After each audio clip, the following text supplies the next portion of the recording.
Yang ke-13, kenapa kita tak bahagia? Sebab kita banyak menyimpan dendam. Kajian psikologi. A person is angry at the most for 4 minutes.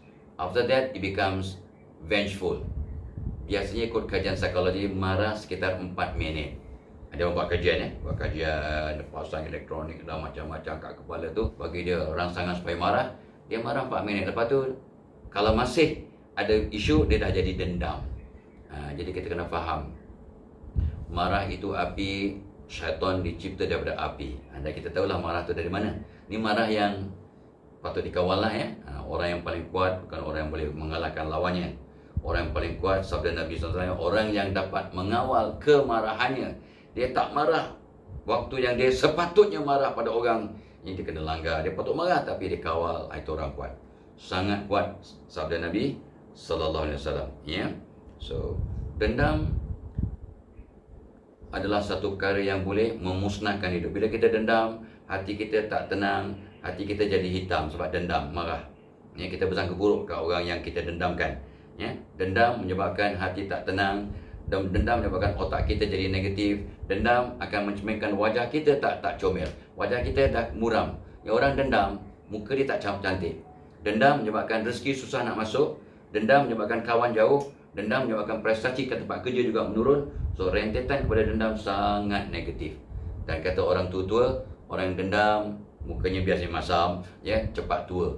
Dan memang betul, orang yang dendam mukanya tak berapa ceria, maka banyak otot yang digunakan oleh muka, up to 70 muscles, jadi mudah cepat tua. Which is true.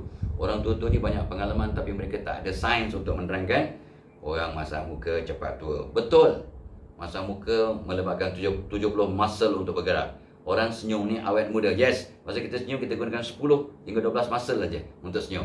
Untuk masam muka kita kena gunakan 70 muscle. More work. Jadi cepat tua. Betul. Cantik pengalaman orang tua-tua walaupun tak faham sains. Okay? So, dendam satu perkara yang sangat negatif dan setan cukup suka. Setan cukup dendam pada Adam, maka dia punya dendam sampai kiamat. Punya jahatnya syaitan ni dendam, jadi dia akan kacau anak cucu Adam sebab dia tak nak bersujud pada Adam, sampai kiamat dia dendam. Jahatnya. Jadi dendam ni perangai setan. That's why orang muda-muda dengan kata, kemaafan dendam yang terindah. Itu sekarang orang muda-muda punya slogan lah, kemaafan. Sebenarnya abang saya pernah tanya kepada seorang ustaz, seorang ulama, dia kata, macam mana kita nak balas dendam sebenarnya secara yang Allah redha? Dia pandang, bagus soalan tu. Kalau kita dendam, pertama, doakan dia dalam diam. Kedua, maafkan dia dalam diam. Ketiga, bagi dia hadiah. Nampak macam kartun, kita dendam, kita bagi hadiah. Orang tu memang nak torture kita, dia nak sabotage kita, nak bagi kita marah, nak bagi kita sengsara, tapi kita ceria depan dia, kita bagi pula dia hadiah. Apa jadi kat orang yang punca dendam tu? Ini punca kemarahan kita. Dia pun confused. Aku sabotage dia, dia happy. Aku nak bagi dia buat transfer tempat lain, dia happy, dia bagi hadiah kat aku. Jadi orang tu akan insaf atau berubah, ataupun dia jadi gila. Aku torture tapi dia makin happy aku. Jadi itu sebenarnya kemaafan dendam yang terindah. Betul. Jadi kalau kita disabotaj atau diganggu orang, tapi cara terbaik ialah dengan memaafkan mereka, maka kita akan membalas keburukan orang itu dengan cara yang sangat positif. Kita bahagia, dia yang sengsara sebab dia pun rasa malu, rasa mudah-mudahan insaf dan sebagainya.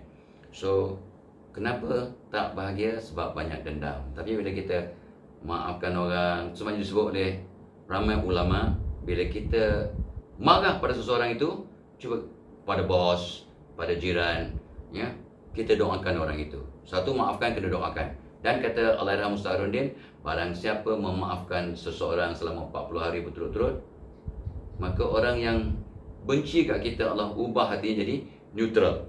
Kalau orang yang neutral kat kita, sebab kita doakan dia dalam diam, orang itu akan sayang kat kita. Dan bila kita doakan orang selama 40 hari, orang yang kita benci ke, fed up ke, kita pun sayang kat orang itu.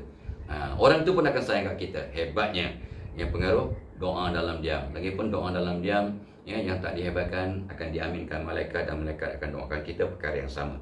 So itu cara untuk kita bahagia dan dapat mengatasi dendam yang menyebabkan kita sukar untuk bahagia. 13.